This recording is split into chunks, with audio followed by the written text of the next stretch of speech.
L'idée de ce thriller fantastique vient d'une anecdote vraiment insolite. C'était en 2008, mois de janvier très précisément. À l'époque, je connaissais quelqu'un qui était inscrit sur un cercle de paris virtuel. Je connaissais pas le concept, je savais pas de quoi il s'agissait.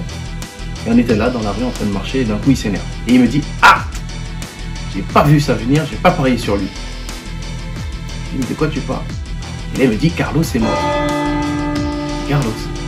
Il dit « Oui, le chanteur. Il est mort et j'ai pas parié sur lui. » Je lui dis « Attends, tu as des occupations bizarres, tu paries sur la mort des gens comme ça. » Et là il me présente le site qui n'existe plus aujourd'hui, qui à l'époque s'appelait ilsvonsbientôtmourir.com. Donc ce site proposait à tout le monde de parier sur la mort des célébrités, mais également des anonymes. Je lui dis, attends, vous faites ça pourquoi en fait? Il dit non, comme ça, pour rigoler, on fait un peu des pronostics pour savoir qui va mourir en premier, quoi. Et je dis, mais vous gagnez pas d'argent, pas de... Je dis, mais non, pas d'argent, c'est trivial, on fait ça comme ça, juste pour s'amuser, et puis voilà, on a des niveaux, donc on démarre débutant jusqu'au mode expert, quoi. Il fallait devenir un expert, le God Mode, quoi, celui qui va tuer le plus de gens. Je dis, ah non, ça on peut pas faire ça, ça c'était d'un point de vue personnel. Parce qu'en même temps que je lui disais non, il faut pas faire ça, c'est pas bien et tout, le côté écrivain il était fasciné. Je me suis dit, bah attends, les gars sont en train de parier sur la mort des gens, quoi. Et du coup, ça a donné le nécro-parieur, celui qui parie sur la mort des gens. Donc, comme le principe de base était des humains pariant sur la mort d'autres humains, j'ai respecté cette consigne de base et j'ai créé une créature avec plus d'avantages qu'un simple pins à gagner pour savoir qui était le plus avancé.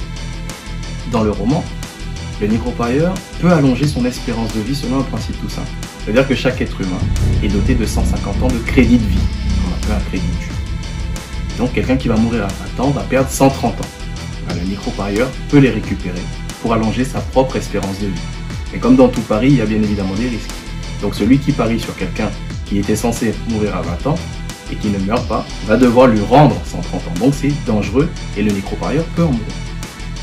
Dans le roman, je vous invite à une soirée de jeu où l'un des nécro-parieurs va vouloir sauver une des personnes sélectionnées par l'administrateur du jeu. Je ne vous dis pas qui, je ne vous dis pas pourquoi il veut le faire, mais au cours de cette soirée, vous allez découvrir vraiment l'envers du décor, ce monde complètement fou, complètement loufoque que j'ai eu vraiment plaisir à créer.